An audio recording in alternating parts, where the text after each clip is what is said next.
But it's very bittersweet. I mean, the record was about the death of Princess Diana, and I'd rather not be holding it. I'd rather her still be alive, and we wouldn't have to go through all this.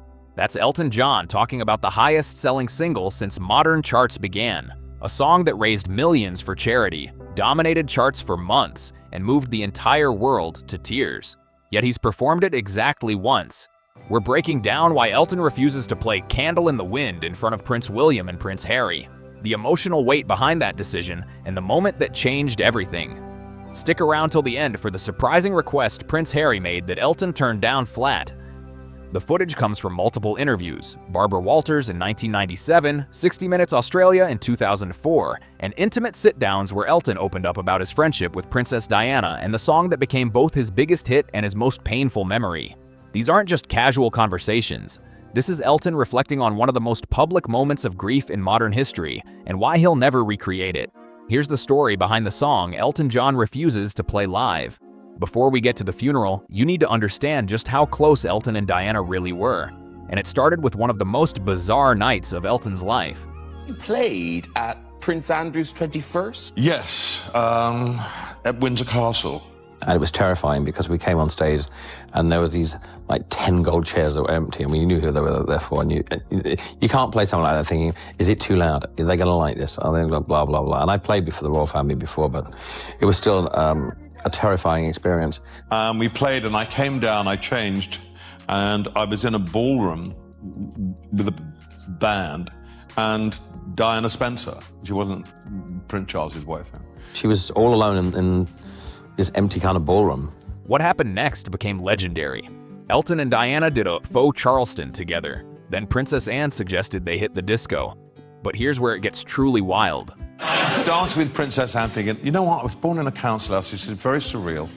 And then the Queen came in and she said, can we join you? And I said to say, no, f*** off, right?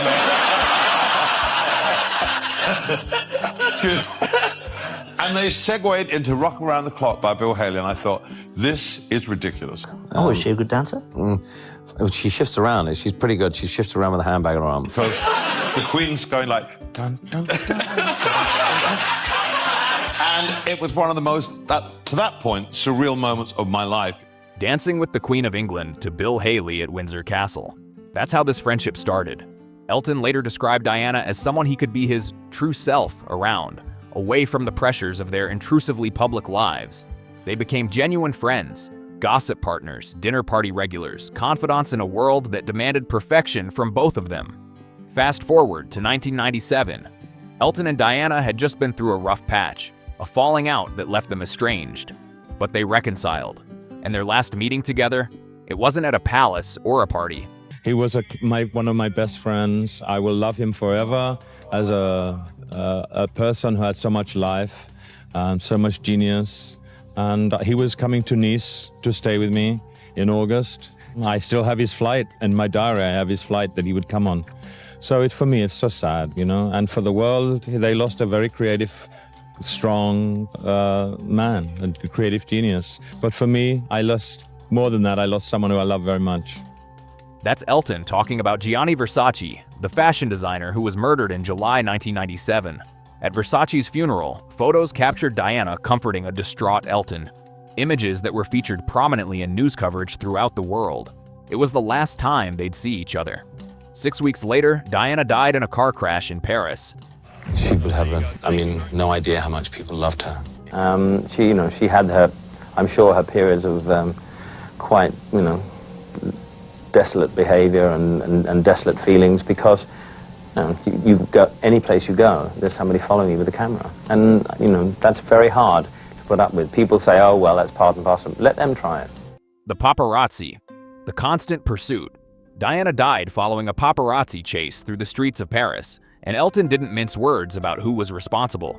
He blamed the tabloid editors and newspaper owners who paid for intrusive photographs, and now he had to figure out how to say goodbye. Here's what most people don't know.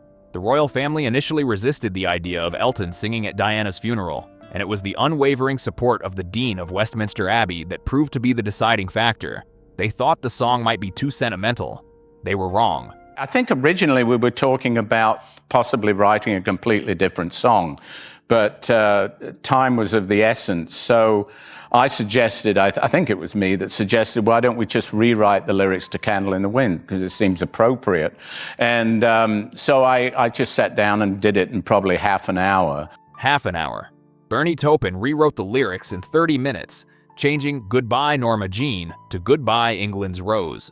The song was originally written in 1973 as a tribute to Marilyn Monroe, another icon who died at 36, another woman who struggled under the weight of fame. Now it would serve as Diana's eulogy, but performing it? That was a different challenge entirely. So I had a teleprompter, just in case I didn't want to sing Goodbye Norma Jean. I would have been garroted on the spot. And so, yes, that was kind of nerve-wracking. And I pulled it off because I had to. It's like you have to man up in situations like that, and you call on your experience. And, you know, you've had so much experience, use it and do it. People can't deliver at the toughest moment. I'll never forget it. It was quite remarkable. I wanted to sing it beautifully for her. I wanted to sing it beautifully for the public and for the family. And, you know, with that amount of audience, you've got to draw on all your experience, and you have to just grit your teeth and get it and do it properly. And I didn't really, the funeral was beautiful, and I watched it when I went home. And then I kind of broke down when I watched the funeral when I got home. But I couldn't afford to do that. You know, I'm an entertainer, and my job was to sing it, and it was to sing it beautifully for her. 2.5 billion people watched the funeral live across the world. Elton sat at a piano in Westminster Abbey with a teleprompter to prevent disaster and sang for his friend. When he began with Goodbye England's Rose, his voice cracked with emotion, but he held it together. He didn't break down until he got home. What happened next was unprecedented.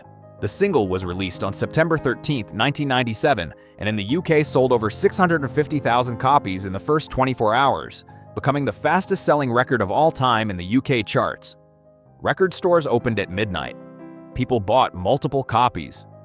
In its second week alone, it sold 1.54 million copies. With over 33 million copies sold worldwide, it became the second highest-selling physical single of all time, behind only Bing Crosby's White Christmas. And here's the kicker. Elton and Bernie Taupin gave up all writing credits and royalties, raising $38 million for the Diana, Princess of Wales Memorial Fund. But for Elton, it wasn't about the numbers or the records. It was a memento of grief, and he wanted nothing to do with it. 10 years after Diana's death in 2007, there was a concert for Diana at Wembley Stadium. Prince William and Prince Harry organized it. Prince Harry asked Elton to perform Candle in the Wind to mark the 10th anniversary of his mother's death. Elton's answer, no. Will you be singing Goodbye English Rose? You said you'll only sing that at the request of the princes. Is that something I specifically would not like to sing it. No. And I've got that message to Prince William and Prince Harry. And I honestly think if I sang that, it would bring the whole atmosphere down. It would recreate something that's sad. And this is supposed to be a day remembering the joyous things about her life. And I really don't think after singing it once that you can sing it again. According to Prince Harry's memoir, Spare, Elton told him performing the song would be too macabre and morbid. Instead, Elton performed Your Song at the concert, and it's not just that one time. Elton has stated he's never performed the 1997 version in front of William or Harry at any event, not even the original Marilyn Monroe version. He didn't play it for a couple years after the funeral because it was too close to home, and he never will again. When you see them walking down the aisle, what do you think you're going to feel? Great joy, because the last time we were in Westminster Abbey, my heart sank when I saw those two boys walking behind the coffin. I thought that was the hardest thing. I can't imagine at that young age having to walk in the public following your mother's coffin. And the next time we're in the Abbey, it's to see him walking up the aisle with a beautiful woman and the love of his life. That's what this is really about. Protection, love, respect. Elton considers it his sense of obligation to protect William and Harry. He won't drag them back to that moment. He won't make them relive the worst day of their lives. The biggest hit of his career, and he's listened to it exactly once. Sometimes the most powerful thing an artist can do is know when to leave something sacred. If you want more untold stories about music's biggest legends, hit subscribe.